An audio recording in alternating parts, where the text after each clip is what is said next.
টাকাটা কিভাবে গাড়ি করে এবং সেখানে আমাকে আমার ফ্লাইট ছেড়ে দেওয়ার পরে বলবেন আমার ফ্লাইটের যে টাকা আমি ঋণ করে টাকা দিয়ে ফ্লাইটের টিকিট কিনছি, আমার এক ভাই জমি বেচছে টিকিট কিনছে, আমার এক ভাইয়ের 15 দিন পরে আকামা চলে যাবে, সে যদি এখন না যেতে পারে তার আকামাটা নষ্ট, আবার যদি 5 লাখ টাকা দিয়ে যায় এই টাকাটা কি প্রবাসী কল্যাণ মন্ত্রণালয় দিবে?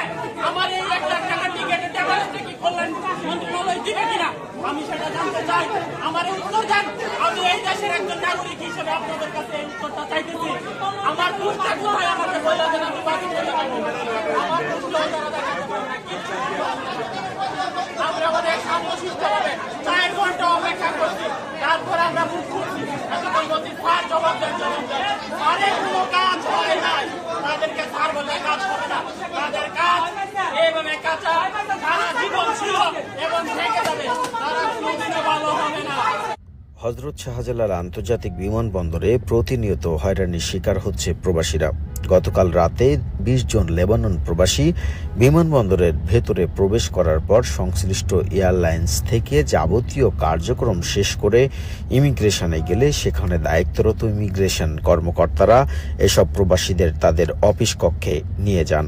এরপর বিমান উড্ডয়নের কিছুক্ষণ আগে এসব প্রবাসীদের জানানো হয় তারা লেবানন যেতে পারছেন না। এ সময় প্রবাসীরা বিমানবন্দরের হট্টগোল শুরু করে। অপরদিকে এসব প্রবাসীরা আরও দাবি করে তাদেরকে হয়রানি করার পাশাপাশি তাদের কাছে টাকা চেয়েছে ইমিগ্রেশন থেকে।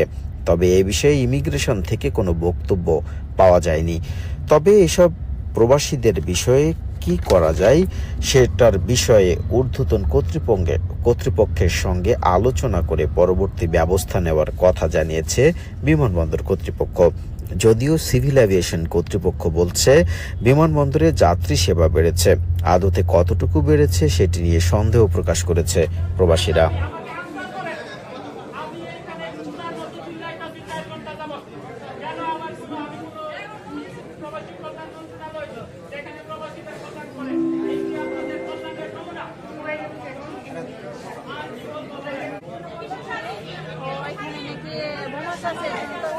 আমাদের কোনো প্রবলেম নাই, আমার আকাম আছে, এরপরে আমার টিকিট আছে, বোর্ডিং পাস দিচ্ছে, আমরা আসা যাওয়া করি আমরা অনুমতি, তারপরে ওনারা কেন দিতেছেন?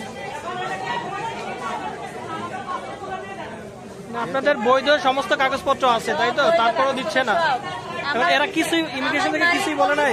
আসো আমরা রিসিভ করুন। আমার ওনারা বলতেছে তুমি আসো, আমার কথা বলতে দাও, আমি কথা বলি, ওনারা কথা বলে না। এয়ারলাইন্স আপনাদের আগে থেকে জানায় না? না জানা না, এখন আসছে 3-4 ঘন্টা পরে যায়। এখন যাওয়ার 10-15 মিনিট আগে পাসপোর্টগুলো নিয়ে যাওয়ার 5 মিনিট আগে বলতেছে আপনারা যাইতে পারবেন। আজকে ক্যান্সেল হয়েছে টিকিট, আবার 10-15 দিন 10 দিন আছে আমার টিকিট গিয়ে বিশাল।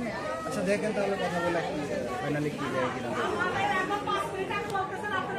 পারবেন না, প্রবাসী কল্যাণ মন্ত্রণালয় থেকে বলেছে, তো প্রবাসী কল্যাণ মন্ত্রণালয় আগে বলছিল আগে কি হেডের বিজ্ঞাপন আপনাদের কাছে আসছিল না? আমাদের ইমিগ্রেশনের ভিতরে ঢুকতে দিতে ইমিগ্রেশনের ভিতরে মানে ঢুকা মানে একটা মানুষের বৈধতা, আমি ইমিগ্রেশনের বাইরে রাখছেন আমাদের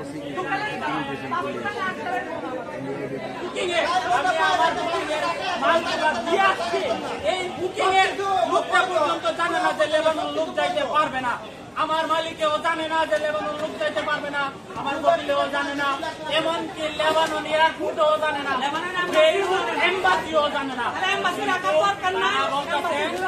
তারা আমার ফ্লাইট ছাড়া 10 মিনিট আগে বলছে আপনি যাইতে পারবেন না। আমি বললাম তাহলে 3 ঘন্টা আগে কেন বলেন নাই? আমি আমার মালিকেরা বলতাম যে আমার টিকিট ক্যান্সেল করে, তারা বলতেছে